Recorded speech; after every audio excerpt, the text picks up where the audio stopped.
Fan service in anime can already get pretty extreme. I think that goes without saying. Breasts are not supposed to move like this. Abs are not supposed to ripple like this. I always find it funny when artists, especially the ones that clearly have a very good grasp on the anatomy and physics of the human body, just go, actually nah, I'd rather just boob it up over here. Now, I've never really been one to bemoan the presence of fan service in anime. I can see the appeal, I could see the drawbacks. Personally, I'm somewhat of a fan service centrist in the sense that if it's in moderation and everyone involved is a consenting adult, fuck it, bro. What's the harm in showing a little bit of chest meat every now and then? Just keep that separate from the plot, please. I think that's where a lot of these anime be fucking up. Fan service is one thing.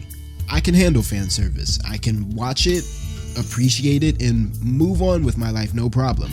The thing that gets me, and don't laugh, bro, this is some fat ass nigga shit, I am entirely aware, but the thing that gets me are the fucking anime food shots, bro. Looking back, my obsession with food that bleeds into fiction has always been an interesting aspect of my life. I vividly remember watching Bakugan as a kid and falling to my knees as Dan Kuso's father dropped his CGI pudding onto the ground.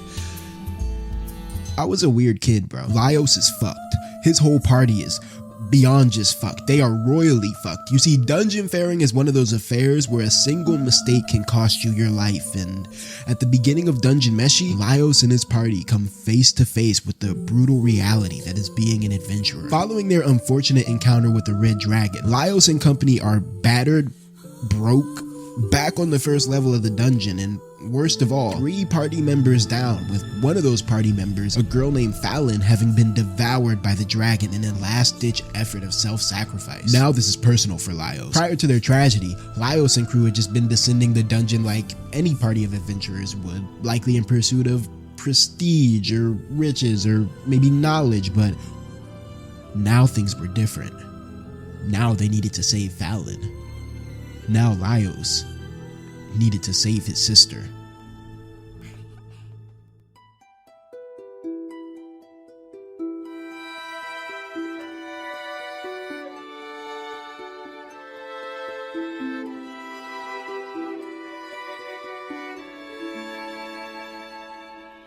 With their newly abbreviated party of a warrior, a lockpick, and a mage, 𝙏𝙖𝙡, Chilchuck, and Marcel make their way back into the dungeon, hoping to retrieve Fallon's body and revive it before the dragon can digest it. There's a problem though. Niggas gotta eat. You see, this may be a fantasy world, but it's unfortunately not fantastical enough to be devoid of capitalism, and so the main problem that these 3 run into during their run back of the dungeon is not any monster or trap or any typical dungeon shit. It's food. Enter Senshi, hairy, stinky, musty, stupid, awkward. Alright, I don't know why I'm doing my boy Senshi like that, bro. That's my dog for real, but enter Senshi, a dungeon-faring dwarf that has the exact opposite problem that our adventurers have. You see, our adventurers have the manpower to descend the dungeon, but they need the food to sustain that manpower. Senshi, on the other hand, is like this weird live-off-the-land hermit type dude, and so he knows how to hunt and prepare monsters for food, but he needs more manpower to help him explore deeper into the dungeon so that he can hunt more monsters and cook more food. Basically, everything surrounding this hungry ass nigga has to do with eats in one way or another. After meeting 𝙏𝙗𝙡 and crew and sharing a bowl of scorpion hot pot with them, yum, Senshi decides to join the Fallon rescue party, and much to the dismay of some of the more picky eaters of the party, the tale of Delicious in Dungeon commences as our 5 adventurers continue to discover, battle, and feast upon the corpses of this dungeon's monsters in the most oddly appetizing manner that I've ever seen in my life. Delicious in Dungeon, or Dungeon Meshi, depending on how much of a dork you are, feels like the result of giving a hungry ass, nerd ass nigga like myself $2 million on a Netflix deal to go make an anime. I don't know what sort of Illuminati business relationship Netflix and Studio Trigger have forged behind the scenes that led up to this influx of Netflix exclusive Trigger anime these past couple years, but look, bruh, if Cyberpunk and Dungeon Meshi are any sign of what's to come, then consider me locked in, bruh. Tell the Illuminati that if they need like another soul or something to keep these shows coming,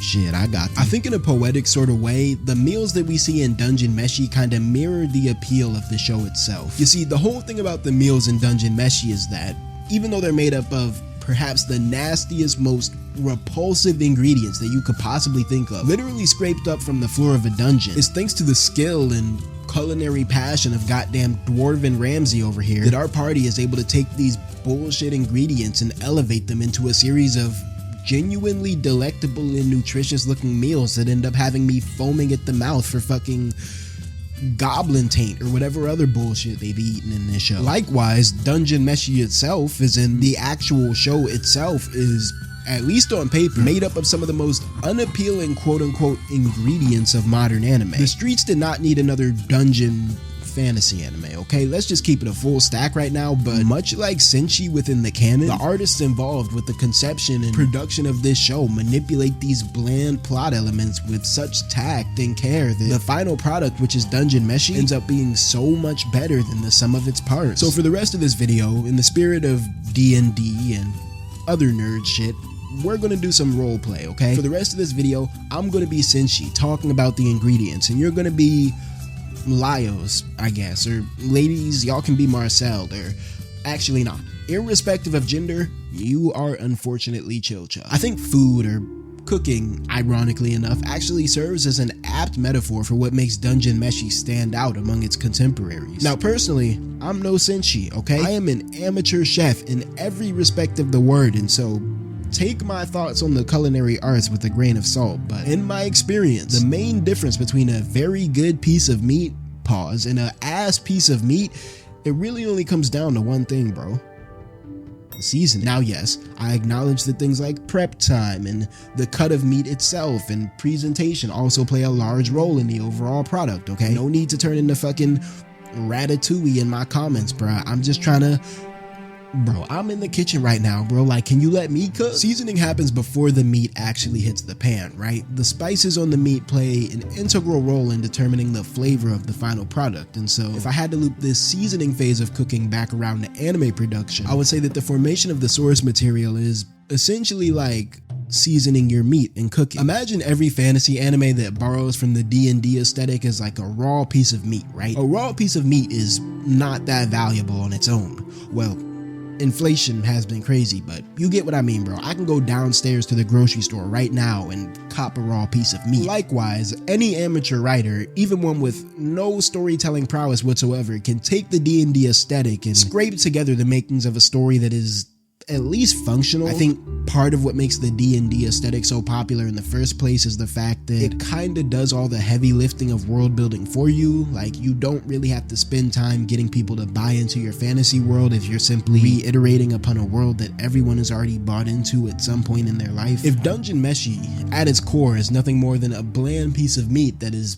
practically indistinguishable from its mythical peers, then I feel like the thing that really sets Dungeon Meshi apart, the aspect of the series that quote-unquote seasons the show, if you will, is the level of thought and detail that is put into the most menial aspects of the series. It's those small little idiosyncrasies that go so far when it comes to giving this show its own identity, its own flavor. Like, the monsters in Dungeon Meshi, for example, are handled with a lot more intention than what you'd probably come to expect from a 2024 fantasy anime. And most fantasy anime are really just fantasy stories in general. Monsters are essentially magical roadblocks. They're there to give the main party something to overcome without actually having to put too much thought into the obstacle itself from a writing perspective. Now in Dungeon Meshi, the monsters serve as roadblocks for sure, 100%. Basically every episode is a new monster of the week, literally. But because the monsters are also essential to the cooking element of the show, the element of the show that makes Dungeon Meshi,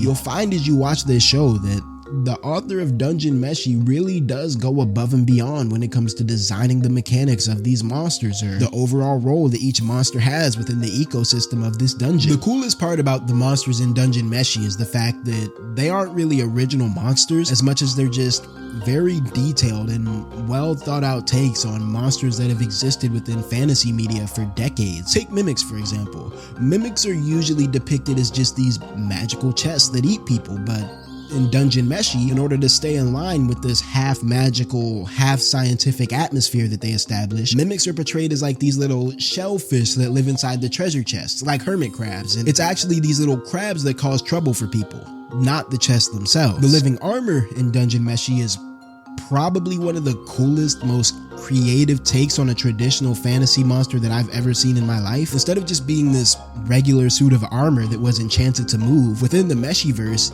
each piece of living armor is actually a colony of small clam-like mollusks that use this armor as a protective shell, and when these colonies come together, they operate these suits of armor in such a way that would lead one into thinking that this was in fact a living suit of armor. Things like mollusk armor and mimic crabs might seem like these small, insignificant details that only really exist to make the monsters in this show more feasible to eat, since it is a cooking show, but as these various minor, well thought out details start to blend together like the seasonings on a piece of meat, the world of Dungeon Meshi really does begin to develop into its own unique ecosystem that, if nothing else, is unique as hell, bro. Dungeon Meshi has one of the most compelling takes on the fantasy genre that I've seen in modern anime, and it's really unfortunate, actually. It's really unfortunate that the release of this anime just so happened to be sandwiched in between the releases of basically 4 of the most popular fantasy anime to ever drop. Like, this fucking cooking show did not stand a chance in hell. Let's just be real right now. Now, I'm not gonna sit here and cap, bro. I'm not gonna sit here and role play like I'd recommend Dungeon Meshi over Frieren or